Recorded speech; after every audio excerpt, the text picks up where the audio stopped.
Cette année, Lucie de Lammermoor prend la place de Moïse et Pharaon de Rossini au Festival d'Aix-en-Provence.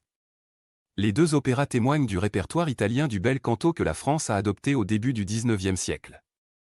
Au commencement, il y avait Lucia di Lammermoor, un opéra emblématique du romantisme italien créé à Naples en 1835 par le compositeur Gaetano Donizetti et le librettiste Salvatore Camarano.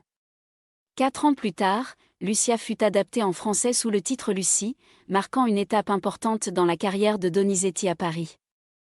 L'histoire se déroule en Écosse et est inspirée du roman de Walter Scott, La fiancée de Lammermoor, qui lui-même s'inspire d'un fait réel devenu légendaire.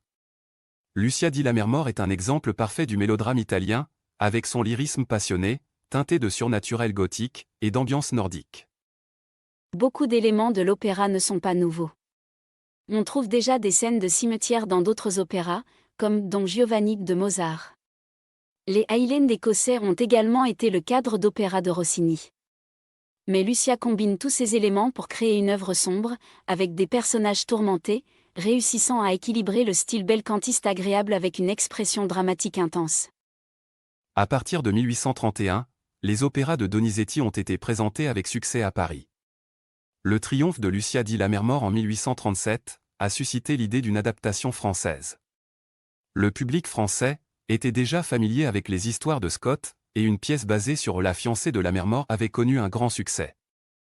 L'adaptation française, Lucie de Lammermoor, a été présentée en 1839 et a marqué un tournant dans la carrière de Donizetti, qui est devenu un compositeur du répertoire national français. Dans cette version du livret, les auteurs Alphonse Royer et Gustave Vaé ont modifié l'équilibre dramatique de l'histoire. Ils ont ajouté un élément d'intrigue avec un anneau d'Edgar, qui permet à Gilbert de convaincre Lucie de l'inconstance de son amoureux. Le personnage d'Alisa, la confidente, a été supprimé, laissant Lucie comme seul personnage féminin.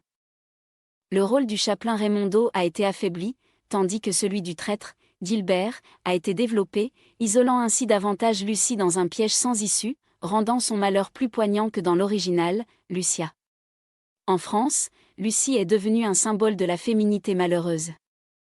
La part de surnaturel est réduite dans l'adaptation française, ce qui donne à Lucie une tonalité plus réaliste. Certaines scènes et récitatifs liés à des éléments surnaturels ont été supprimés, contribuant à un dramatisme plus cartésien. Le rôle de Lucie a été adapté pour mettre davantage en valeur les aigus, et les interprètes actuels ont reçu des éloges pour leur performance.